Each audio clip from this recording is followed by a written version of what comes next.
le niveau est élevé maintenant, Michel ou Soir, non? La pression monte.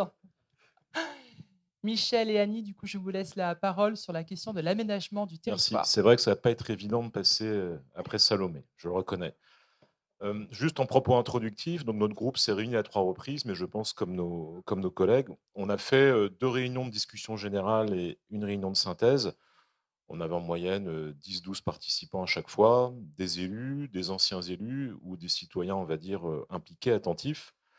On a laissé la parole assez libre, ce qui fait qu'on a abordé un certain nombre de thématiques parce que la question de l'aménagement, on peut tout toucher à travers, cette dimension. Donc, voilà, on a balayé un certain nombre de sujets. La question du logement qui est un débat important, notamment sur le littoral, mais pas que. La présence de différents services publics, les mobilités, la question de l'internet très haut débit. On a aussi abordé la question pertinente du périmètre de l'action publique, quel territoire, département, région, pays, sans entrer trop dans les détails. Il y a d'autres sujets qu'on a laissés de côté parce qu'on considérait que c'était des thèmes aussi, importants et qui nécessitaient peut-être un groupe de travail à eux-mêmes. Je pense à la maritimité, par exemple, qui est pas une question anodine, pour la Bretagne. Et donc en définitive, nous, on est plutôt partis, plutôt que d'avoir des propositions déjà, très programmatiques, comme l'ont fait nos collègues, on a souhaité ramener le débat, en fait, sur des thématiques transversales, un peu chapeau, à partir de constats, pour ouvrir une réflexion. Donc là, notre groupe de travail, on n'a fait qu'amorcer la réflexion. On n'est pas allé à ce stade sur des aspects, opérationnels ou programmatiques. Et donc on en a retenu 2, qui sont un peu dans l'air du temps, dans l'actualité, dans les préoccupations des élus et des citoyens aussi, peut-être un peu moins dans les citoyens, mais il faut qu'elles le soient aussi. La première, c'est la question de l'aménagement, la question de à travers de la sobriété foncière et notamment de la mise en place du principe de zéro artificialisation nette, qui est connu des élus, que les élus découvrent, mais que les citoyens n'ont peut-être pas encore appréhendé, notamment sur ses conséquences, mais ça fait le lien avec l'atelier sur les transitions. Et le second point aussi, peut-être par mon tropisme finistérien, mais ça peut concerner aussi les Côtes d'Armor, c'est la question du déséquilibre territorial possible au sein même de la région Bretagne et de la façon dont on l'appréhende. Donc voilà mon propos introductif, et donc je vais laisser Annie développer le premier point, et moi je reviendrai ensuite sur le second, sur l'équilibre territorial. Merci. Donc, en ce qui concerne la question de l'aménagement à travers la sobriété foncière et la mise en place du principe zéro artificialisation nette, ZAN, il faut rappeler que la Bretagne est confrontée à une artificialisation croissante des sols et à des tensions sur le foncier. Compte tenu notamment des prévisions de croissance démographique en Bretagne et des conséquences annoncées des changements climatiques sur les sols, il est probable que ces problématiques vont s'accentuer au cours des prochaines années. Les projections démographiques de l'INSEE à l'horizon 2040 prévoient une augmentation de la population en Bretagne de 16%. Aujourd'hui, 3,4 millions d'habitants et d'habitantes, elle approcherait les 3,9 millions en 2040.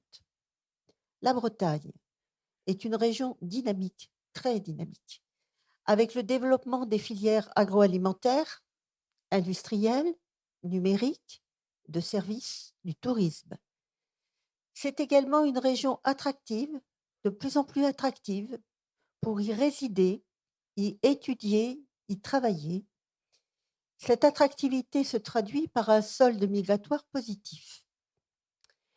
Si certaines surfaces des sols gardent une même affectation, comme les espaces naturels, notamment ceux qui sont protégés, l'évolution de certaines surfaces avec la construction de lotissements, la densification urbaine, la reconversion de friches industrielles, la création de surfaces tertiaires ou commerciales, les infrastructures de transport, l'urbanisation de terres agricoles conduisent à une forte artificialisation des sols.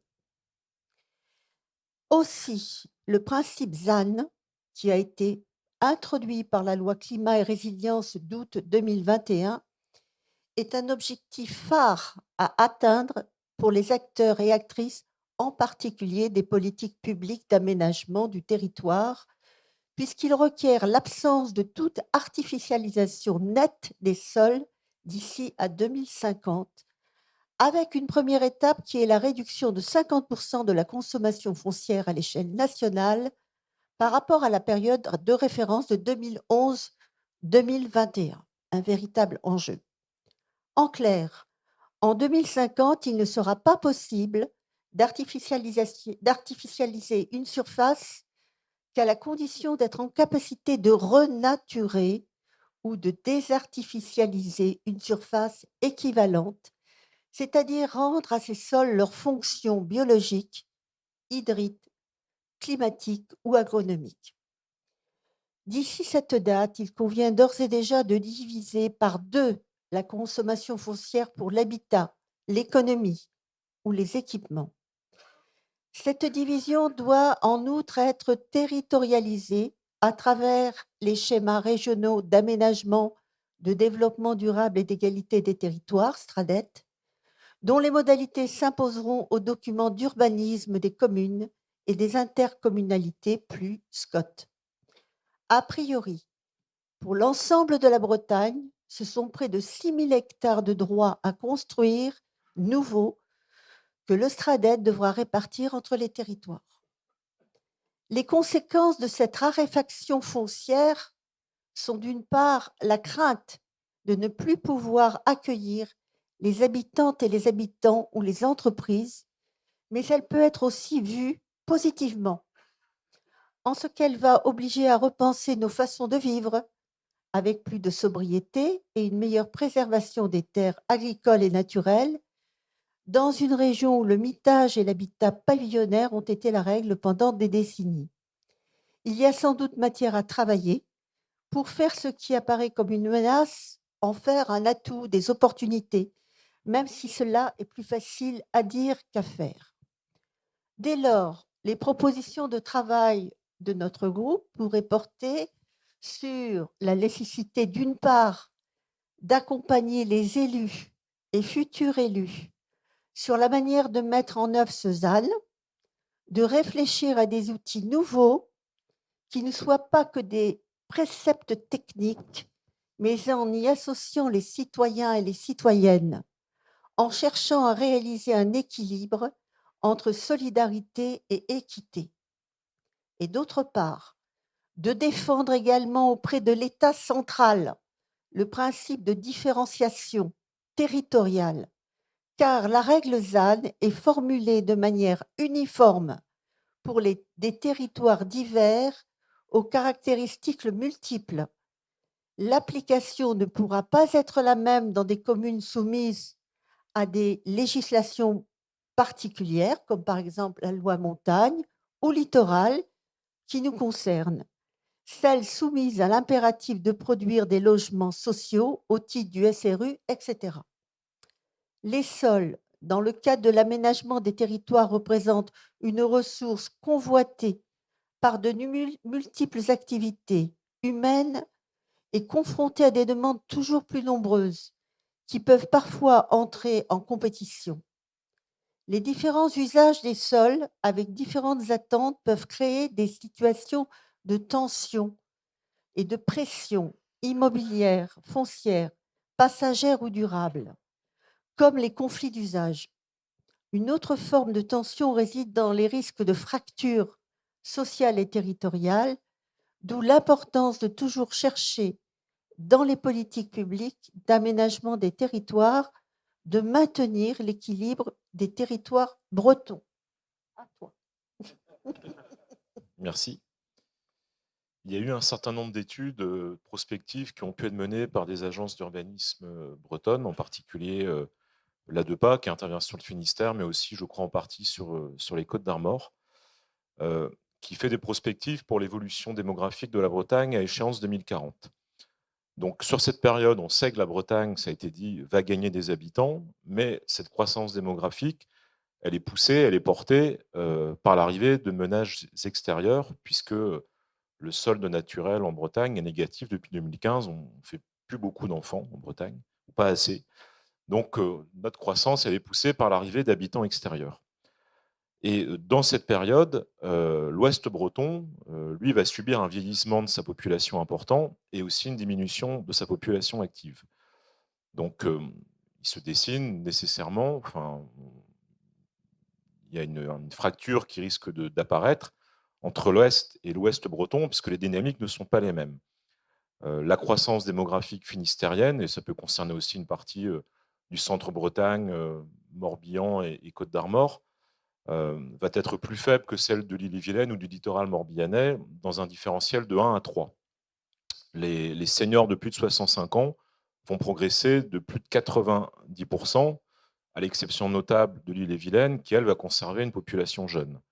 Dans l'Ouest breton, la part des 85 ans et plus peut croître, devrait croître, selon les prospectives, de 74%, et le nombre d'actifs, donc lui, enregistrerait une baisse importante de plus de 32 000 personnes. Alors, dans mon département, le Finistère, ces perspectives sont assez sombres, puisque c'est une perte de 12 000 habitants chez les moins, presque 13 000 chez les moins de 19 ans, une perte de 18 000 actifs chez les 20-65 ans, et à l'inverse, une augmentation des seniors d'un peu moins de 90 000 pour les 65 ans et plus. Donc ça va engendrer évidemment un certain nombre de conséquences. On aura peut-être des territoires à l'ouest où on aura des collèges vides et plus assez de place dans les structures pour accueillir des personnes âgées. Au-delà de la dynamique régionale, évidemment, qui sera impactée. Donc ce constat, il est aujourd'hui, ce risque, il est pointé par un certain nombre d'études prospectives. Donc la question maintenant, c'est quel modèle de développement à l'échelle de la Bretagne on a envie de travailler, parce que le modèle actuel non plus n'est pas non plus parfait. Les inégalités, elles existent aussi aujourd'hui. Elles existeront demain, mais il y en a aussi aujourd'hui. Donc, le modèle actuel aussi peut être questionné. Alors donc, c'est une piste de réflexion que le souffle pourrait se saisir, avec un aspect qui a été mis en avant dans nos groupes de travail, c'est qu'il ne faudrait pas qu'à travers mes propos, vous entendiez la volonté du Finistérien de faire la guerre à l'Ille-et-Vilaine. C'est évidemment pas le sujet. L'idéal, c'est bien de porter une perspective heureuse pour l'ensemble des territoires bretons et pour l'ensemble des Bretons et des Bretonnes. Si on entrait dans cette dimension qui consistait à opposer les métropoles et les territoires ruraux, je pense qu'on arriverait très vite à une situation de blocage. Il y a des territoires dynamiques, tant mieux pour eux. Ce n'est pas forcément de leur faute si les autres ont des dynamiques moins favorables. Donc la question, c'est comment on arrive à travailler. Je n'ai pas forcément la réponse, hein, c'est juste une piste de réflexion que je soumets au souffle et à Loïc Chenet-Girard. C'est un peu son boulot quand même aussi, ouais, Loïc Chenet-Girard, de trouver des solutions. C'est pour ça qu'on l'a élu, même si on peut lui apporter des idées. Donc en tout cas, on lui apporte un constat, l'idée étant bien de réaliser un équilibre, une harmonie à l'échelle de la Bretagne pour l'ensemble des territoires bretons. Donc ça, c'est l'axe de travail qu'on souhaite peaufiner, parce que ce n'est pas un petit sujet. C'est question d'équilibre territorial entre les territoires bretons et au sein même d'ailleurs de territoires plus petits que des logiques ouest-ouest. On pourrait trouver aussi d'autres dynamiques discriminatoires ou en tout cas tendancielles hautes ou basses dans des territoires comme les départements ou même à l'échelle de pays. Ensuite, pour conclure, de manière transverse, et ça rejoint un peu aussi les groupes de nos collègues, c'est qu'on a aussi évoqué le fait que ces transitions, ces mutations probables ou en cours, elles ont un certain nombre elles portent aussi en elles une menace pour la démocratie, puisqu'on le constate, moi je le constate dans ma commune, qui est une commune historiquement industrielle et ouvrière, qui a perdu un certain nombre d'emplois, et on a subi les mêmes phénomènes, Olivier et moi, de fermeture d'usines il y a quelques années. Quand moi je parle de transition à mes ouvriers dans ma commune, ils entendent perte d'emploi. Perte d'emploi. Le ZAN, c'est une entreprise qu'on ne pourra pas installer, ou une entreprise qui se délocalisera, etc., etc. Donc au final, ce vocabulaire de transition, effectivement, s'il n'est pas porté dans une dynamique positive de développement, le risque, c'est que toutes ces catégories populaires s'en sentent finalement désintéressées, voire même ils soient hostiles, et on voit ce qui se passe, c'est l'abstention ou le vote pour les extrêmes. Moi, je constate, je regarde les élections, dans les élections départementales ou municipales dans ma commune, Je peux vous dire qu'il y a un certain nombre de gens qui ont voté au Front national aux élections présidentielles et qui ont pourtant voté à gauche aux élections locales. Donc ça veut dire que localement, on est capable de porter ce discours, mais que nationalement, il n'est pas toujours audible parce qu'on met le débat sur des aspects un peu accessoires, gadgets, hein, la tranche de barbecue, la tranche de steak sur barbecue, etc. Et donc, il faut être capable de porter un discours crédible et sérieux sur ces sujets. Et donc, ça va être, on propose que ce soit une piste de travail, qu'à travers ces pistes de travail, on aborde aussi cet aspect qu'on réfléchit bien, non pas pour des technocrates, mais qu'on travaille pour des citoyens et que c'est à eux qu'on doit apporter des réponses pour éviter ces écueils et les voir se détourner vers des forces politiques qui ne sont pas les nôtres. Voilà. Merci beaucoup. Merci Michel, merci Annie, merci pour cette conclusion qui est aussi une transition et on voit que vos 3 sujets sont finalement indissociables les uns des autres.